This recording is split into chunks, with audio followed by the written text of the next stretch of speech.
Hi, Peter Dorman on the economics of bargaining power. So where do we see bargaining in the economy? Well, we see it everywhere transactions are not anonymous. By anonymous, that means that you don't know who you're dealing with, or you're dealing with somebody new and the next day it'll be somebody else, and so you don't really know from one transaction to the next who's on the other side. Where you do know who's on the other side, where you repeatedly interact with the same people, you have the possibility for negotiation, which is to say, bargaining. So the reason we have bargaining in the economy is because there are gains from coming to agreements. But bargaining is about how those gains are to be split. The party that comes out ahead in that gets the larger share of the gains from the agreement, is the one that we say has the most bargaining power. There is a very simple model which economists use to visualize bargaining power. So it can be seen in this diagram. In this diagram, we have a curve that goes from A max to B max. So that's like a straight line, which is downward sloping. Two individuals, individual A and individual B, and that curve represents how an agreement might be split between those two people. So if all the advantages to go to A, you have that point called A max, which is on the vertical axis. And at A max, A gets everything from the agreement, B gets nothing. On the other end, you have B max, where B gets everything and A gets nothing.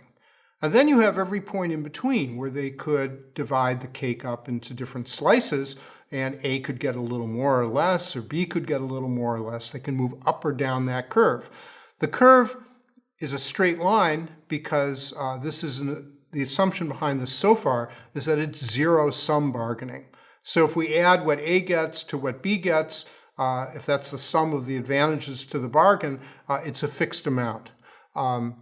So that's what we mean by zero-sum bargaining. So the question then is, well, how will they divide it up? In order to answer that, we have to introduce one more piece of information, and that is the point D, down there in the middle of that triangle.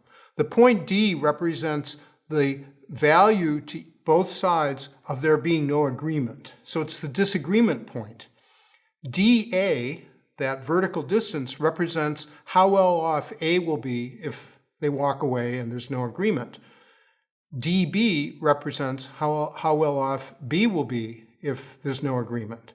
And that point determines the bargainable space, if you will, of the potential agreement curve. So you go back to that sloping line, you can see that A would never accept any agreement that was worse than DA, right? DA is what they get if there's no agreement. So they're not going to make an agreement that's worse than no agreement.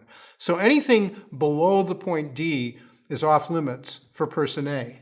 Similarly, person B would never accept an agreement which was worse for them than DB. So anything to the left of D is off limits for person B.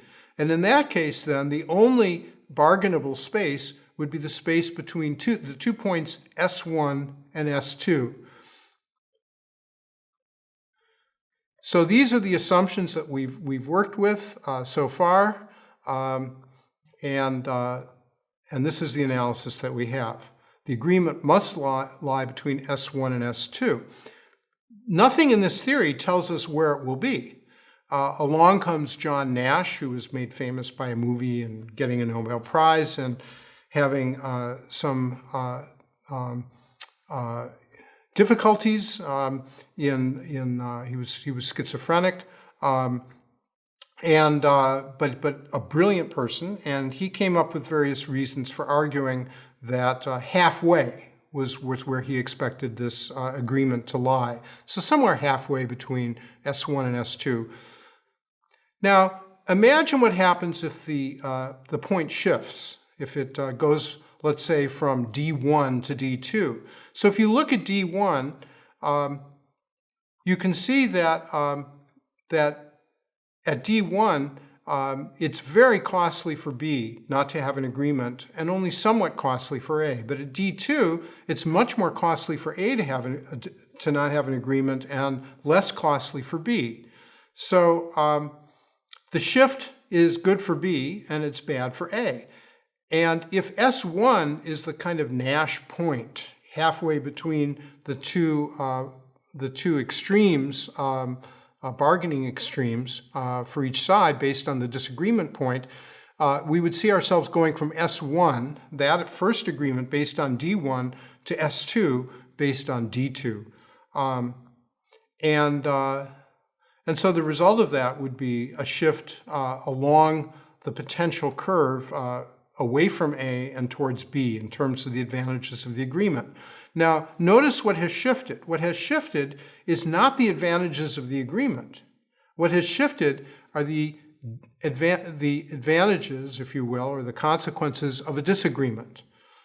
So an outside option, for instance, that B might now have that B didn't have before. Just for completeness, I'll just mention that Nash had an analysis of a different type of agreement structure where instead of having a straight line, you had a curve. It's still the same basic logic. And it really it doesn't change any of the fundamental results. The only point is that it changes how you divide the agreement up between the two extremes, S1 and S2. It depends on the size of the rectangle that's created. It's the product of the net benefits of the agreement to the two different parties. I won't go into detail on that, but if you're interested in the Nash solution, that's what it is. So here's an example. Supply chains or value chains. These are the chains that a good goes through or a service goes through because of different things that need to be done in a certain sequence, from the basic raw materials or initial contact with a client or whatever to the final delivery of the good or service. In the case of coffee, which begins the chapter, we saw that you have the coffee grower on one end, probably a small farmer, probably in a low-income country, or maybe a lower middle-income country. You have a broker who contacts that farmer and offers to buy the coffee beans. You would have a wholesaler who, is plugged into the international market. You have processors, you have retailers who take it to the consumer, and so on. That's the value chain. If we just look at the first stage, the grower, the coffee grower, will probably be in a difficult situation for bargaining, because if you think about what happens if there's no agreement over the sale of their coffee, well, the broker is going from farmer to farmer. They may have hundreds of farmers in their area that they're contracting with, and if one farmer holds out, it's one farmer. It's not good, but it's just one farmer. So the disagreement point D is not terribly disadvantaged for the broker. On the other hand, if they don't come to an agreement, the farmer loses the whole harvest, and that's devastating for the farmer. So the cost of disagreement is immense for the small grower. That's an example of extreme inequality of bargaining power, which might be handled or offset to some extent if the farmers could come together and make a joint agreement. Then the imbalance would be less. Another approach is to specialize in the agricultural product. So the ratio of the number of farmers per broker is much greater if the farmers are all producing the same undifferentiated product. But if you can differentiate the product, then there will be fewer growers who grow that particular strain or that particular quality of the good, and therefore they're in a much better bargaining position with whoever is next on the value chain to get a larger share of the ultimate value of that product. Now, it's important to recognize that the typical economics assumptions of self-interest and individualism and so on that economists typically assume do not hold nearly so drastically in the real world. In fact, empirically, it's false. for a number of reasons. Well, of course, first of all, people are thinking ahead, so they often want to cooperate. And then cooperation introduces the whole dimension of what social theorists call pro-social motivation. So instead of just looking at your own benefit, people have a tendency to look at the benefits of others.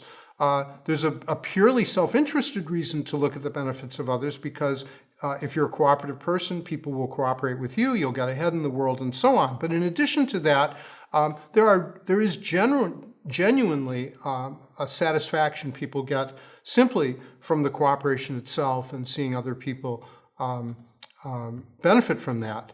To put it somewhat differently, there seems to be a reciprocity motive among humans, which shows up both in a desire to cooperate with other cooperators and also to punish non-cooperators.